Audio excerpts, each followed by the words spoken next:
When Adam was created, he was endowed with the right to rule. One can say this was his birthright, seeing he was the firstborn of Yah among us humans. With the birth of his own son, Adam's right to rule, his birthright, was to pass to Abel, but his murder at the hand of his brother Cain forced that inheritance on a substitute, Seth. Thereafter, the birthright was passed in an unbroken line from firstborn son to firstborn son, and it not only included the right to rule, or the scepter, but also the commission to bear many souls onto the Most High as the first among those souls. It also included the high office of the priesthood. Throughout time, the birthright was held by the firstborn sons descended from Adam through Seth's line, reaching down to the patriarch Jacob, at which point the conditions of this slaughtered inheritance changed somewhat. Jacob split the birthright office into three, giving Judah the scepter or right to rule. Joseph received preeminence as the first among his brothers and the honor of bearing his father Israel's name, while Levi was blessed with the priesthood.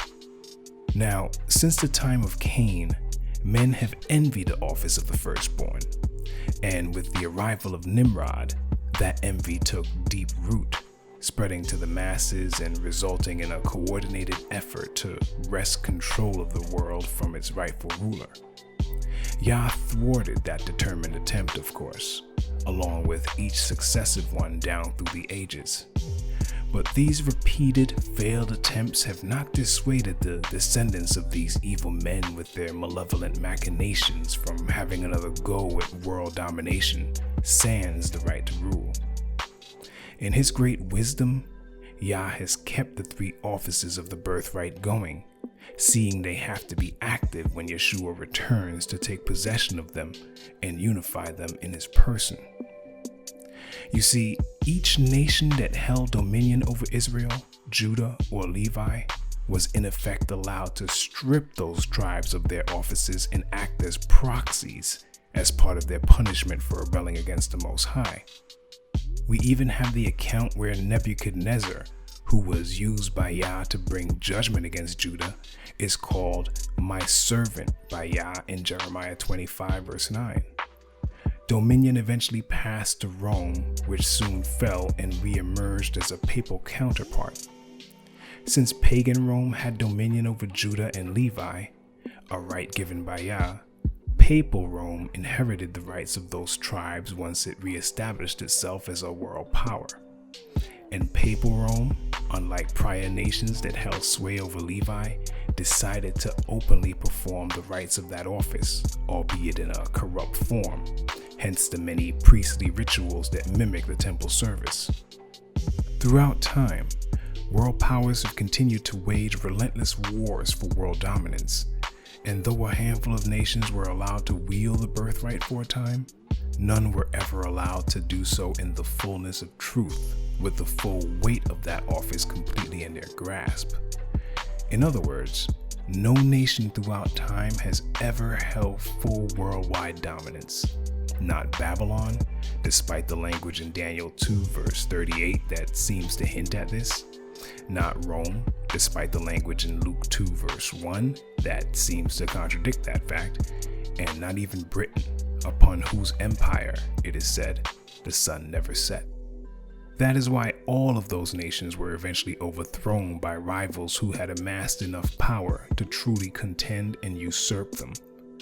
While Babylon was a declared world power, at its height, its boundaries did not extend beyond Carchemish, Cilicia, Cyprus, Egypt, Media, Persia, Arabia, and the Mediterranean Sea.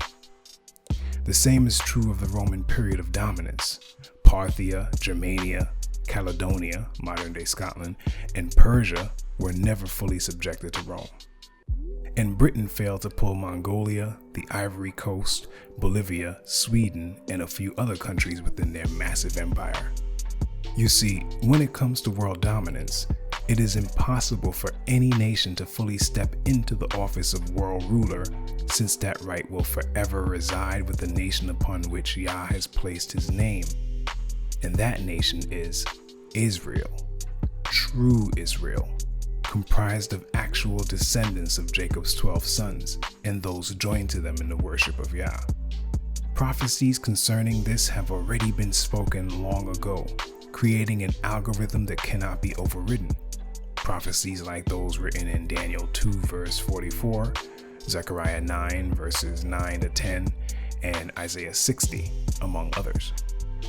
Remember, Isaiah 42 verse 8 tells us, I am Yah, that is my name. I will not give my glory to anyone else. And that includes the glory derived from world rulership. Zechariah 14 verse 9 tells us who will rule the entire world. And Yah will be king over all the earth. On that day there will be one Yah. His name alone will be worshipped.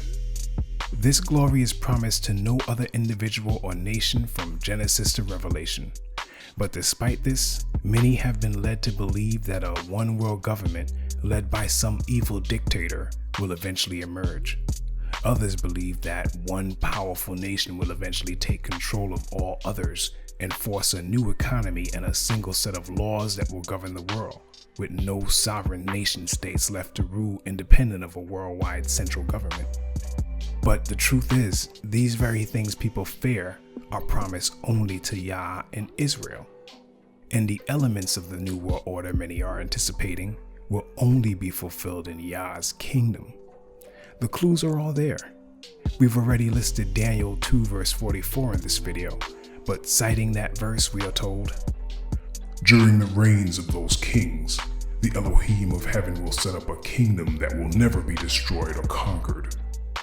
Note that up to the very end of this age, when Yah will finally set up his eternal kingdom, Daniel says that Yah's kingdom will be established during the reigns of kings, plural, not one king, meaning many nations will still be in power concurrently. And the book of Revelation, which reaches all the way down in time to our era, says that the only instance in which many nations will actually unify and consolidate power is to go to war against the Lamb in a last-ditch effort. And the 10 horns that you saw are 10 kings who have not yet received royal power, but they are to receive authority as kings for 1 hour, together with the beast. These are of one mind, and they hand over their power and authority to the beast. They will make war on the Lamb, and the Lamb will conquer them. This says nothing of world rulership by one nation. It actually speaks of war against the Lamb of Yah, which is orchestrated by the beast system, an unrighteous confederation of nations according to the 7 heads and 10 horns referenced in Revelation 17 verse 3. And we know that horns represent kings according to verse 12 of Revelation 17, which we just cited. So again, there will never be one man or one nation that will rule the world and unify it under one set of laws, with everyone bidding allegiance to that man or government. That glory belongs to Yah. By myself I have sworn. From my mouth has gone out in righteousness a word that shall not return. To me every knee shall bow, every tongue shall swear allegiance. Now, since the birthright has been split into 3 offices, unless all of those offices are unified and held by one nation or person with Yah's blessing, rulership of the world will be impossible. Yeshua, as stated, will unify these 3 offices in his person. He was already born of the tribe of Judah through a royal house. That satisfies the requirement to wield the scepter. He came as high priest of the order of Melchizedek, being immersed in the waters of the Jordan and anointed by the Ruach in order to minister as a priest to the nation of Israel and the world. He also stands in the presence of the Most High on our behalf. This satisfies the office of the priesthood. Finally, with his resurrection, he became the firstborn among the dead, granting him the birthright among all redeemed souls, satisfying the office of the firstborn birthright holder. This is signified by the passage in Revelation 19 verse 13 that speaks of Yeshua being clothed in a robe dipped in blood, which pictures Joseph, of whom it is said, Then the brothers killed a young goat and dipped Joseph's robe in its blood. With the three offices of the birthright being unified in his person, Yeshua will rule over all the nations of the world, governing them solely by his Father's law.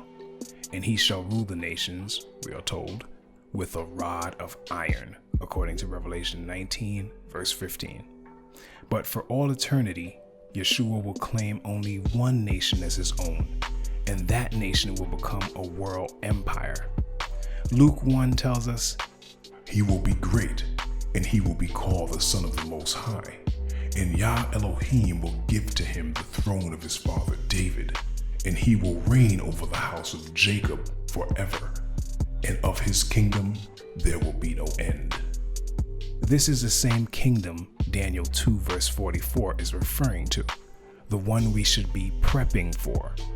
It is the kingdom of true Israel, which all nations of the world will serve. For the nation and kingdom that will not serve you shall perish. Those nations shall be utterly laid waste.